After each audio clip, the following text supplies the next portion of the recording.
So Howie, what are your experiences with being Black and Muslim at Lincoln? Well, being Black and Muslim is pretty difficult because you have two different minorities. Not only are you Black, but I'm also Muslim. And so with being Black, there are many different stereotypes and things that you experience at Lincoln. But because Blacks are a minority here, but also being Muslim is difficult because many people haven't had much experience directly with Muslims, and so they don't understand how that is. And also being one of two Muslims at Lincoln for the longest that wear a headscarf, it was very difficult because people hadn't experienced or hadn't seen. They don't understand that we're the same people. They think that we're just kind of different. And so when people they don't understand and they're kind of scared to come and ask you questions, so instead people will talk behind you and they get rumors that they don't really know the exact truth.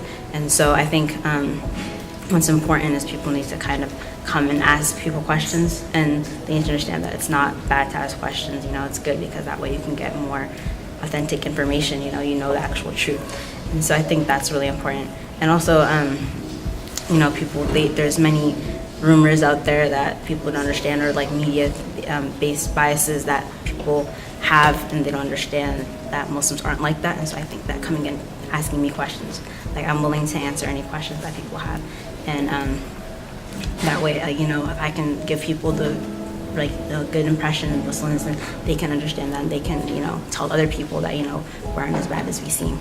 We're not all bad, we're not all terrorists. We're all pretty good people. So Kyla, what kind of racism do you see here at Lincoln? I see a lot of more subtle, nuanced forms of racism that I really think it's important to point out, because rather than traditional racism that a lot of us have been brought up to identify and address, it's harder to spot. I think that's because mostly it's based out of ignorance rather than spite. So, the administration calls these types of acts microaggressions, and they're really just mostly offhand comments or, perceptions that people at Lincoln hold without actually recognizing them, but they can be really harmful. So, for example, in my experience, I see a lot of microaggressions in people just making assumptions based on race or appropriating culture, which is just as harmful and harder to spot. As the president of BSU, what have you done to improve the environment at Lincoln surrounding race and gender? Yeah, so for BSU, I think it's really important that we have multiple different groups of students attending our meetings. I think in the past, BSU has been perceived as very closed off to students who aren't Black, and I think that's really dangerous because we need to be talking about these issues, but if we want to actually see a change in our school, we need to be talking with the general student body, and we can't have an exclusive club and that sort. So, just talking to students, white and Black, and all other minorities about this sort of microaggression, educating them so it's easier to spot it, and also talking about why it's hurtful and talking about why it's as destructive as these traditional acts of racism that we have seen, in history class. Terrell, what kind of racial slurs do you hear at Lincoln, and how are those perceived among the African American community here?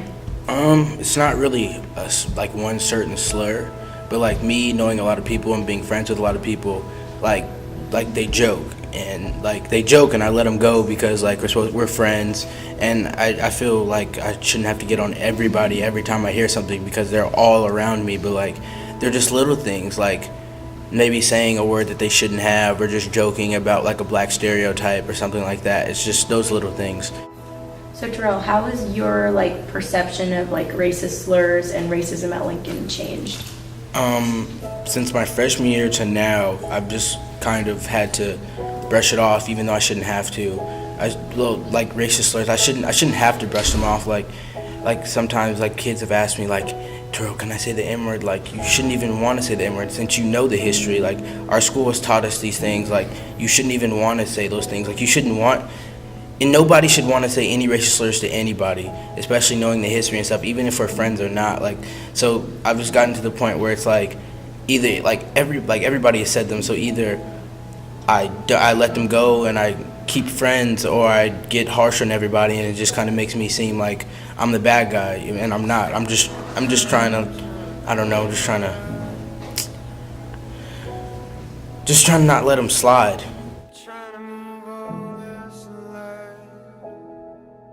Either like from you or other people's experience, do you have any like specific examples of times people have been racist towards you, or you've seen them be racist towards someone else, or you've heard about it through other people, like either here or in middle school? Yeah, I've definitely seen racism before at Lincoln. It's mostly stuff that just flies under the radar, so you wouldn't really notice it, or people wouldn't really pay any attention to it. But yeah, you hear the N-word and stuff, and you hear things like, little like stereotypes. People say things like little things. What are your thoughts on like having to like just brush it off? It's hard sometimes to like just brush it off, but you kind of get used to it. But it definitely is. It takes a toll on you, and it's not easy to brush things off like that. It definitely sticks in the back of your head.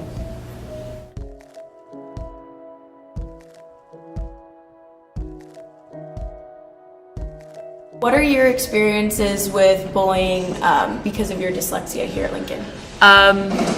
Well, I've had many different things said. A lot of people will say that you're just lazy, or that I'm not going to be successful because of it. Recently, I've had people say that I'm going to end up working at McDonald's, or that that's the best I can achieve. Yeah, lots of stuff like that, yeah. And what kind of things do you think that the general student body here at Lincoln need to know about dyslexia or other learning? Well, I think they need to know that learning disabilities aren't a voluntary thing, or they're not in your head, and that it really is an actual thing, and that stupid isn't a joking term, that it actually it hurts people. And the truth is, a lot of people don't know that they have these learning disabilities, so it can hurt them really bad, but they won't know that they have learning disabilities, so it can really hurt people even if they don't know that they're dyslexic or have learning disabilities. So really something to be careful with everyone. And you were talking to me about the statistics-wise of learning disabilities, so can you repeat what you said about that? Yeah, so there's about, they estimate around 20% of Lincoln could be dyslexic, but only 3% is diagnosed. So that's a ton of people that don't know they're dyslexic. It's between 100 or so to maybe upwards of 200 people that don't know. And if you think of saying something to one person at the school, even if you don't know they're dyslexic, or they don't know they're dyslexic, or have ADHD or whatever else, it could be hurting them. How have you personally dealt with being bullied or singled out because of your learning disability? Well, what I've done is I've gone into all the dyslexia stuff, and I've gone at it more and said, look, I am dyslexic. And originally I thought that if I went out and said that I was dyslexic, people would tone it down and would understand, but that's not true. But it does have some sort of self-pride to say that you're dyslexic and stand up for it, even if it's something you can be attacked for. Yeah. You seem like you've kind of built up this like strength regarding your learning disability. What was it like at first experiencing this bullying or being singled out because of that? Well, this goes back to as early as even kindergarten, because when you're the kid that can't read to the level that all the other kids can, they attack you and scrutinize you for it. And all the way through, I remember in 4th grade being singled out for reading, and that's kind of the stuff that is carried with every dyslexic. And I remember my freshman year, people would tease me for being dyslexic or make fun of me for being dyslexic, and all of that baggage of being teased in 4th grade and kindergarten and all the way through, it carries behind with every mean thing, even if it's not considered mean, even if you're mocking a statement they made, or even if you're saying, oh, that's dumb, or oh, you'll never go to this school. It has a lot of baggage behind it, and it had a lot of weight, yeah. For kids who are dyslexic here at Lincoln and haven't found a way to deal with it, what suggestions would you make to them? For me, what really helped when I was kind of in that limbo stage was really finding who you are in terms of being dyslexic and being confident in that. I was very nervous about being dyslexic, and then I had the realization that it is a part of me, that I'm dyslexic and there's no running away from that. And a lot of things can help you with that. For me, it was really outside of the school that I came to that, but dealing with getting the right classes for you and really feeling comfortable and this is who I am, and not trying to be someone you're not, and being comfortable with who you are as a dyslexic. That was really what made the difference for me.